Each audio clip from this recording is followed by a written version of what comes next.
မင်္ဂလာပါ Daskai Hypertext ကနေကြိုဆိုလိုက်ပါတယ် Google ရဲ့နှစ်စဉ်ကျင်းပနေကြဖြစ်တဲ့ Google I/O ပွဲကိုပြီးခဲ့တဲ့မေလ20ရက်နဲ့21ရက်နေ့မှာကျင်းပခဲ့ပါတယ်ဒီပွဲမှာ Google က AI product များစွာကိုမိတ်ဆက်သွားတဲ့အထက်ကမှာအကောင်းဆုံး AI tool တွေကို highlight လုပ်ပေးသွားပါမယ် Gemini 2.5 Flash ကတော့ကျွန်တော်တို့လို free user တွေအတွက်ဖြစ်ပြီးမေးသမျှအစိတ်ခိုင်းသမျှတွေကိုအရင်ထက်ပိုပြီးမြန်မြန်ဆန်ဆန်လုပ်ဆောင်ပေးမှာဖြစ်ပါတယ် Gemini Live လည်းပါရှိလာပါတယ်အပြန်အလှန်စကားပြောရင်ကင်မရာဖွင့်ပြီးသို့မဟုတ် screen share ပြီးတော့မေးမြန်းဆွေးနွေးတာတွေလုပ်နိုင်ပါတယ် Gemini 2.5 Pro မှာတော့ Deep Think နဲ့ Deep Research မှုတွေပါဝင်လာပါတယ် Reasoning, Math နဲ့ Coding ဘိုင်းကိုအဓိကအားဖြည့်ထားပြီးတော့ AI အားလုံးရဲ့ထိပ်ဆုံးမှာဆက်တည်နေပါတယ် Deep Think မှုကတွေးခေါ်ဆင်ခြင်နိုင်စွမ်းမြင့်ထားတဲ့ Enhanced Reasoning Model တစ်ခုဖြစ်ပါတယ် Deep Think ကပုံမရှုပ်ထွေးတဲ့ပြဿနာတွေဥပမာခက်ခဲတဲ့တင်ချာနဲ့ကုတ်ရေးသားခြင်းတွေကိုပိုပြီးမှန်ကန်တိကျစေမှာဖြစ်ပါတယ်မေးရတဲ့မိန့်ခွန်းတစ်ခုကိုပြန်မဖြေခင်မှာဖြစ်နိုင်ခြေရှိတဲ့ဖြည့်ရှင်းနည်းများစွာကိုတေချာစဉ်းစားပြီးမှပုံမတိကျတဲ့အဖြေတွေထုတ်ပေးတာဖြစ်ပါတယ် Deep Research မှုကတော့ကျောင်းသားတွေနဲ့ researcher တွေအတွက်ပိုပြီးအဆင်ပြေပါလိမ့်မယ်စက္ကန့်ပိုင်းအတွင်းမှာကို research လုပ်ခိုင်းတဲ့သက်ဆိုင်ရာနယ်ပယ်လိုက်ယာနဲ့ချီတဲ့ website တွေကိုလိုလျောက်ရှာဖွေခွဲခြမ်းစိတ်ဖြာပြီးမှပြီးပြည့်စုံတဲ့သုတေသနအစီရင်ခံစာတွေဖြစ်ပြန်ထုတ်ပေးမှာဖြစ်ပါတယ် Gemini 2.5 Pro, Flow, Veo 3, Imagen 4, Project Marina နဲ့ Google App အချို့မှာ Gemini ကိုတိုက်ရိုက်အသုံးပြုခွင့်ဥပမာ Google Meet မှာမီတင်ထိုင်ရင်ဘာသာစကားမတူညီတဲ့အခြေအနေမှာ Live Translation ပြုလုပ်ပေးနိုင်ခြင်း Chrome browser ထဲမှာလက်ရှိဖွင့်ထားတဲ့ page ပေါ်မူတည်ပြီး Gemini ကို credit ဆက်နှိပ်လိုက်တာနဲ့မေးခွန်းမေးတာဆက်ဆက် product တွေရှာဖွေခိုင်းတာတွေလုပ်ခိုင်းလို့ရပါတယ် US နိုင်ငံတွေကဒါ Gemini Ultra Plan ဝယ်ယူပြီးဒီ feature တွေကိုအသုံးပြုနိုင်မှာဖြစ်ပါတယ်ဒါပေမဲ့ Ultra Plan မှာမပါဝင်မဲ့ US မှာ free ပေးထားတဲ့ feature အချို့ကိုမြန်မာနိုင်ငံက user တွေအနေနဲ့ US VPN တစ်ခုနဲ့ချိတ်ပြီး Chrome browser ကနေစမ်းသုံးကြည့်လို့ရပါတယ်အသုံးပြုနည်းဗီဒီယိုကိုနောက်တစ်ပတ်မှာတင်ပေးသွားပါမယ် Flow ကတော့ Google ရဲ့ AI film making tools တစ်ခုဖြစ်ပြီးတော့ဇာတ်လမ်းဖန်တီးမှုတွေရုပ်ရှင်ထုတ်လုပ်ရေးတွေအတွက်ရည်ရွယ်ပါတယ် Flow က Video, Imagen နဲ့ Gemini တို့ကိုအသုံးပြုပြီး Image, Video နဲ့ Audio Generation တွေကိုစနစ်တကျစီမံခန့်ခွဲပြီး Cinematic Scene တွေပို့ပြီးတော့ဖန်တီးနိုင်ပါတယ် Flow ကို Gemini App, Flow Platform နဲ့ Google Lab တို့မှာအသုံးပြုနိုင်ပါတယ် Veo 3 က Google ရဲ့ AI Video Generation Model တစ်ခုဖြစ်ပါတယ် Text to Video, Image to Video ဖန်တီးနိုင်ပြီးတော့ Veo 3 ရဲ့ထူးခြားချက်အနေနဲ့ Dialogue, Background Music, Sound Effect စတဲ့ Audio ဘိုင်းတွေကိုပါအသေးစိတ်ဖန်တီးထုတ်လုပ်နိုင်တာဖြစ်ပါတယ် Veo 3 ကို Flow Platform, Gemini App နဲ့ Vertex AI တို့မှာအသုံးပြုနိုင်ပါတယ် Video နမူနာချို့ကိုလည်းဖော်ပြပေးလိုက်ပါတယ်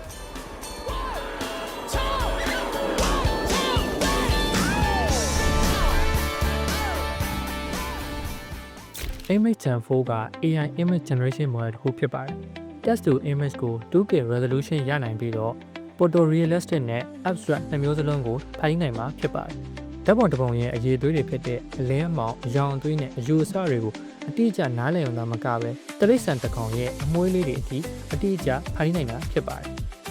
Gemini App, Wish, Vertex AI နဲ့ Google Workspace တွေဖြစ်တဲ့ Docs နဲ့ Slide တို့မှာအသုံးပြုနိုင်မှာဖြစ်ပါတယ်Google Bing ဆိုတာကတော့ 3D Video Call Platform တစ်ခုဖြစ်ပါတယ်။ယခင် Project Starline ကနေ Google Bing အဖြစ်အမည်ပြောင်းထားတာပါ။လက်ရှိကျွန်တော်တို့သုံးနေတဲ့ 2D Video Call ကနေ 3D Video Call အဖြစ်ပြောင်းလဲပေးမှာဖြစ်ပါတယ်။ကင်မရာမျိုးစုံကနေရိုက်ထားတဲ့ပုံရိပ်တွေကို AI နဲ့ပေါင်းစပ်ပြီး 3D ပုံရိပ်အဖြစ်ဖန်တီးပေးတာဖြစ်ပါတယ်။ပုံမှန် Video Call တွေထက်စကားပြောသူအချင်းချင်းနှလုံးချင်းစုံပြီးအပြင်မှာလူချင်းတွေ့စကားပြောနေရတယ်လို့မျိုးခံစားရစေမှာဖြစ်ပါတယ်။ Google Bing ကို US ကအချို့လုပ်ငန်းကြီးတွေမှာစတင်အသုံးပြုခွင့်ပေးထားပါတယ်။ Project Astra ဆိုတာ Google Team ရဲ့စမ်းသပ်စစ်သုတေသနရှေ့ပြေးပုံစံဖြစ်ပြီးတော့လူသားတယောက်လိုမျိုးပတ်ဝန်းကျင်အခြေအနေကိုနားလည်နိုင်တဲ့ Universal AI Assistant တစ်ခုအဖြစ်ရည်ရွယ်ထားပါတယ်။လက်ရှိမှာဘာသာစကား24မျိုးအထိနားလည်နိုင်ပြီးတော့လူသားတယောက်နဲ့အပြန်အလှန်စကားပြောနေရတယ်လို့မျိုးခံစားရစေမှာဖြစ်ပါတယ်။စကားပြော session တစ်ခုကို10မိနစ်အထိအသားထားနိုင်ပါတယ်။ဖုန်းကင်မရာကနေရေးနိုင်သမျှ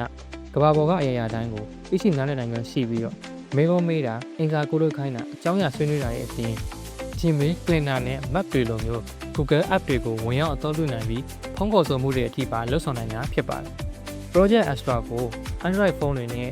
Google Pixel Glasses တွေမှာကျေပြန့်စွာအသုံးပြုဖို့ရည်ရွယ်ထားပါတယ်။ Universal AI Assistant လို့ပြောလိုက်တာနဲ့အညီသူ့ရဲ့ပုံစံက Android စကားတွေကကြားဘက်လိုမျိုးဖြစ်လာနိုင်ပါတယ်။ Android Pixel ဆိုတာ AR, VR, MR သုံးမျိုးပေါင်းစပ်ထားတဲ့ Operating System တစ်ခုဖြစ်ပါတယ်။ Android Pixel ကို Gemini နဲ့အဓိကပေါင်းစပ်ထားပြီးတော့ Project Asper ကလည်း Google Acer Glassware မှာဇက်လိုက်အဖြစ်ပါဝင်လာမှာသိကြပါတယ်။ Google ရဲ့ Android Acer နဲ့ပူးပေါင်းထားတဲ့ကုမ္ပဏီတွေဖြစ်တဲ့ Samsung က Project Mohan လို့ခေါ်တဲ့ Acer Glassware, H3 ရဲ့ကတော့ Project Aura လို့ခေါ်တဲ့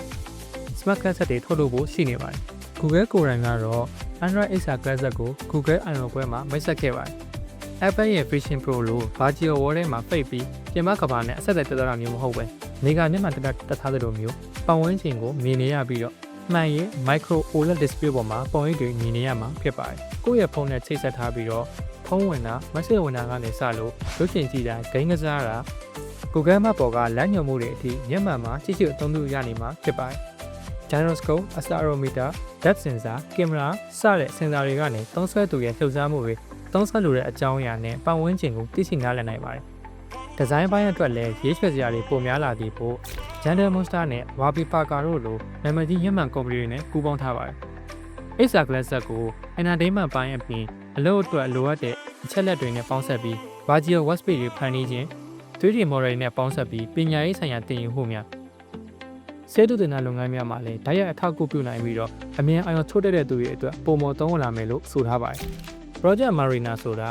Agentic AI တစ်ခုဖြစ်ပြီးတော့ Google DeepMind ရဲ့စမ်းသပ်ဆဲ AI agent တစ်ခုဖြစ်ပါတယ်။ Gemini 2.0 ပေါ်အခြေခံထားပြီးတော့ Chrome browser extension တွေနဲ့အသုံးပြုရမှာပါ။ website တွေပေါ်ကအကြောင်းအရာတွေကိုနားလည်ပြီးတော့ page scroll လုပ်တာ click နှိပ်တာတွေအထိလုပ်ဆောင်နိုင်မှာဖြစ်ပါတယ်။လူကိုယ်တိုင်သွားကြမလို့ပဲစကားနဲ့စိတ်ခိုင်းတာနဲ့ website တွေပေါ်မှာဈေးဝယ်တာအစားအသောက်မှာယူတာခေးစဉ်တစ်ခုအတွက်လက်မှတ်ဝယ်ယူတာတွေကိုပါလုပ်ဆောင်ပေးနိုင်မှာဖြစ်ပါတယ်။ဒီပြိုင်နက်တဲ့အလုပ်ဆင်မျိုးစီခိုင်းလို့ရပြီးတော့အချိန်သုံးခုရနဲ့ပတ်မိနေမှာကြောင့်နောက်တစ်ခါထပ်ခိုင်းတဲ့အခါမှာ logo နဲ့များစီမှာဖြစ်ပါတယ်။ Project Marina ကို US က Ultra Plan ဝယ်ယူထားတဲ့သူတွေပဲသုံးနိုင်အောင်မှာဖြစ်ပြီးတော့မကြခင်မှာနိုင်ငံတကာကိုဖြန့်ဝေမှာမယ်လို့ပြောထားပါတယ်။ Google I/O ကွဲတွေကအကြောင်းအရာတွေကိုခေါ်ပြပေးခဲ့တာဖြစ်ပြီးဒီအကြောင်းအရာတွေကိုဆွေးနွေးကြည့်တာပဲဖြစ်ဖြစ်